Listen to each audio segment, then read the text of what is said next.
करते हैं इस वक्त की बड़ी खबर से जानकारी दे दें कि हिमाचल के पूर्व सीएम से खास बातचीत जयराम ठाकुर ने की। खबर फास्ट के साथ एक्सक्लूसिव बातचीत और ये भी बता दें कि हिमाचल प्रदेश को सबसे ज्यादा मदद मिली है। जयराम ठाकुर की तरफ से ये बयान जारी किया है, कुछ नहीं किया कहना उचित नहीं है। जातीय जनगणना को लेकर बोले पूर्व सीएम जयराम ठाकुर। तमाम मुद्दों को लेकर खबर फास्ट से बातचीत में जयराम ठाकुर ने अपनी राय रखी है और हमारी संवाददाता से जयराम ठाकुर ने खास बातचीत की है। क्या कुछ उन्होंने कहा है, चलिए आपको सुनवाते हैं। देश के पूर्व मुख्यमंत्री जयराम ठाकुर हमारे साथ बात करने के लिए मौजूद हैं। सर, जिस तरीके से लगातार हिमाचल सरकार ये कह रही है कि हम जमीनी स्तर पर बेहतर काम कर रहे हैं, लगातार नए नए फैसले ले रही है। एक फैसला पिछले दिनों CWC की बैठक में भी लिया कांग्रेस ने, जिसमें सुखविंदर सिंह सुक्खू ने भी हामी दिया कास्ट कंसेंसस को लेकर। कैसे देखते हैं आप, जातीय जनगणना अगर कराई जाएगी हिमाचल प्रदेश में तो कितना लाभ होगा? देखिए, एक बात तो बड़ी साफ है, अगर वो जनगणना की अगर बात कर रहे हैं, सेंसस जो है वो गवर्नमेंट ऑफ इंडिया का डिपार्टमेंट है और केंद्र ही करता है, उसमें प्रदेश सरकार नहीं करती है। लेकिन फिर भी उसके बावजूद ये इस बात को कह रहे हैं, वो सिर्फ एक ही लक्ष्य इनका है, राजनीतिक दृष्टि से कुछ फायदा मिल सके लोकसभा के चुनाव से पहले। और ये कांग्रेस की एक स्ट्रेटजी हमेशा रही है, जब भी चुनाव का ऐसा दौर आता है तो समाज को जितना बांट सकते हैं और उन चीजों पर काम करते हैं और वही वो करने की कोशिश कर रहे हैं। लेकिन मेरा ये मानना है कि इससे कोई लाभ नहीं होने वाला है कांग्रेस पार्टी को और समाज को नुकसान होने वाला है। इसलिए ऐसी चीजों पर कांग्रेस को नहीं जाना चाहिए। राजनीति करिए, लेकिन समाज को बांट करके राजनीति करना ये कतई भी उचित नहीं है। सब पिछले दिनों हमने देखा कि हिमाचल प्रदेश में जिस तरीके की त्रासदी आई, उस त्रासदी के बाद टूरिज्म काफी अफेक्टेड हुआ।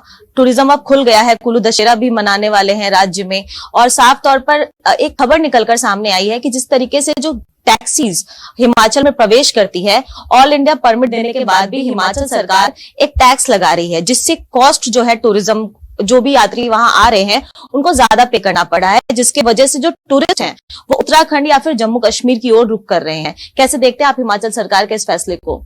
निश्चित रूप से मेरा ये मानना है कि एक तो त्रासदी के कारण, बरसात के कारण जो नुकसान हुआ, उससे हमारी जो टूरिज्म इंडस्ट्री जो है बहुत बुरी तरह से हिट हुई है, बहुत नुकसान हुआ है।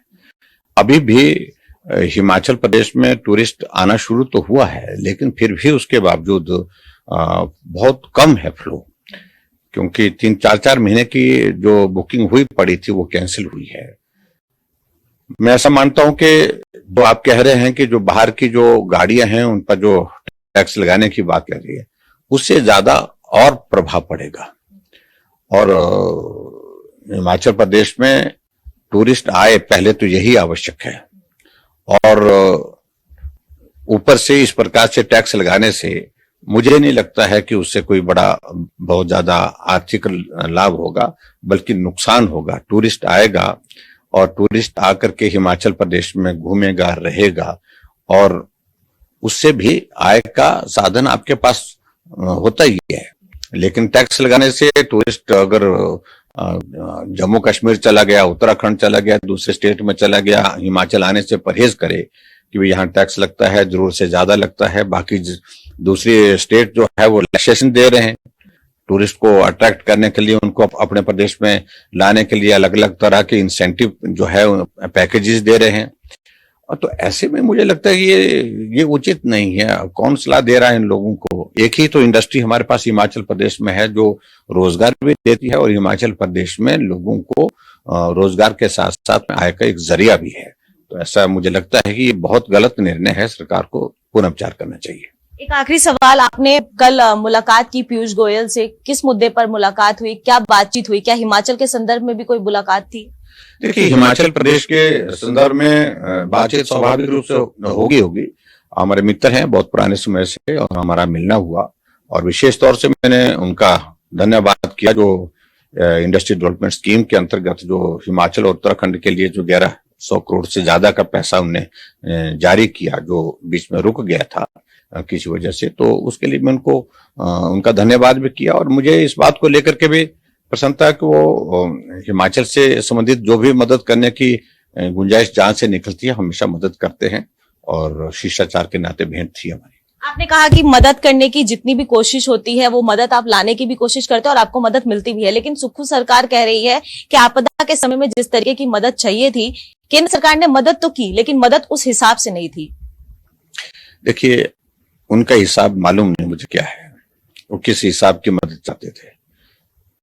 हम इस बात को मानते हैं कि त्रासदी बड़ी थी, हम ये भी मानते हैं कि अभी तक की सबसे बड़ी त्रासदी थी, लेकिन उनको ये भी मानना चाहिए कि त्रासदी के दौरान मदद भी सबसे ज्यादा अब की बार हुई है हिमाचल प्रदेश को। चाहे वो गृह मंत्री जी ने 364 करोड़ रुपए 2 किस्तों में शुरू में दिया, 190 करोड़ फिर से दिया, 200 करोड़ रुपए एडवांस में दिया, और 400 करोड़ रुपए नितिन गडकरी जी ने CRF के अंतर्गत हिमाचल प्रदेश की सड़कों को ठीक करने के लिए दिया। 6000 मकान हिमाचल प्रदेश को मिले, जिनके मकान चले गए हैं उनको मकान बनाने के लिए मदद इसके माध्यम से पहुंची है। और इसके अतिरिक्त PMGSY का 2700 करोड़ रुपए हिमाचल प्रदेश को जारी करना, वो एक बहुत बड़ी मदद है हिमाचल प्रदेश में, क्योंकि रोड इंफ्रास्ट्रक्चर जो डैमेज हुआ उसको हम रिस्टोर कर सकते हैं, उन सड़कों को बेहतर कर सकते हैं। उसके बावजूद भी ये कहना कि कुछ नहीं किया, ये उचित नहीं है। और राजनीतिक दृष्टि से ही वो हमेशा बात करते रहे, वो कोशिश ये कर रहे हैं कि हम इस तरह का आरोप लगाते रहें केंद्र सरकार के ऊपर, ताकि लोकसभा के चुनाव में इसको मुद्दा बना सकें कि हिमाचल में त्रासदी आई और केंद्र ने मदद नहीं की। और मैं ये कह रहा हूं, केंद्र ने मदद की, लोगों को आज जो भी वो पैकेज घोषित किए हुए हैं हिमाचल प्रदेश में, उसमें जो भी दरें हैं, जो भी पैसे जो देने के लिए जो कंपोनेंट है जहां जहां से दिया जा रहा है, मनरेगा उसमें शामिल कर दिया है। उसमें केंद्र का जो दिया हुआ पैसा, उसमें जो जिसका मैंने जिक्र किया है, और केंद्र से जो मकान दिया है, वो सारी चीजें उसमें शामिल है। आपने स्टेट की ओर से क्या किया, ये मुख्यमंत्री को बताना चाहिए, कुछ नहीं किया। बहुत बहुत धन्यवाद आपका। तो ये थे हमारे साथ बात करने के लिए पूर्व मुख्यमंत्री जयराम ठाकुर, जिन्होंने सुखविंदर सिंह सुक्खू से एक सवाल पूछा है कि स्टेट ने इस आपदा के समय में क्या कुछ किया।